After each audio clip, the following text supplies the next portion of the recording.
Creon heading into a double-header weekend. How do you prepare for the sort of weekend that you've got planned? Obviously 2 games as opposed to just the one. I think the key part we focus on ourselves and what we need to be doing better offensively and defensively. But first and foremost, obviously it's Worcester, and we want to try and take care of, try and get a win. It'll be tough. They've been doing really good at home, but we've been shown our competitiveness in most of the games. So we'll focus on that one first, and then Saturday will give us a little bit of a time to prepare for Sunday.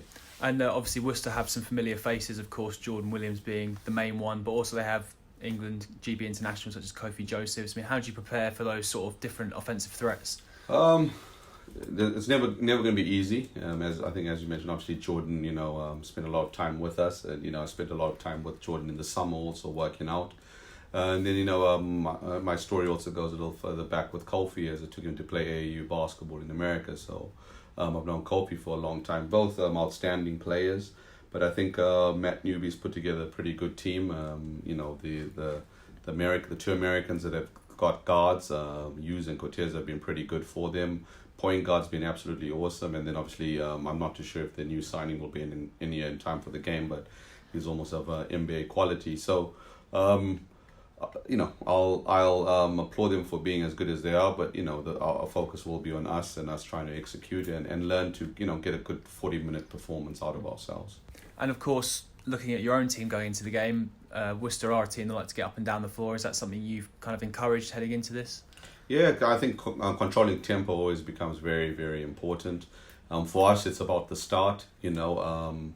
We've let ourselves down in at the beginning of every single of the last 2 games, especially, and then we've shown some fight. So it's been a mixed bag for us. In the past, it's been the first few games was trying to close it out after having a big lead, and now it's kind of like flipped it on its head, and we now start slow and finish strong. So we just want a good balanced game on Friday night. And just a quick look ahead to Plymouth. Obviously, after the Worcester game, it would have been 2 games on the road in a row. So how nice will it be to be back in front of the SSP crowd? Always great to be back in front of our fans. The energy that they give us is evident in the way the guys play here. So we look forward to being back at home. Plymouth, another very good team. I think their results are, similar to us in the sense that they've had little things go against them, but also Josh Walsh is a hell of a player, and they've been missing him.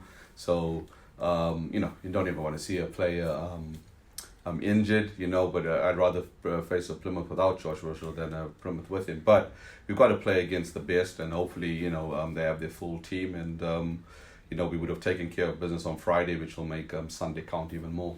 And just a quick look on injuries. Is Jeremy edging closer to getting back in the rotation? Jeremy's still got some time to go. It's unfortunately the diagnosis from the X-rays and so forth never showed certain ligament stuff, and so now that's what they're dealing with. But he's staying on the bike. He's doing all the conditioning. It's just obviously you need 2 hands to play basketball. So as soon as that thumb gets up to full speed and he can catch a ball, he'll be back playing.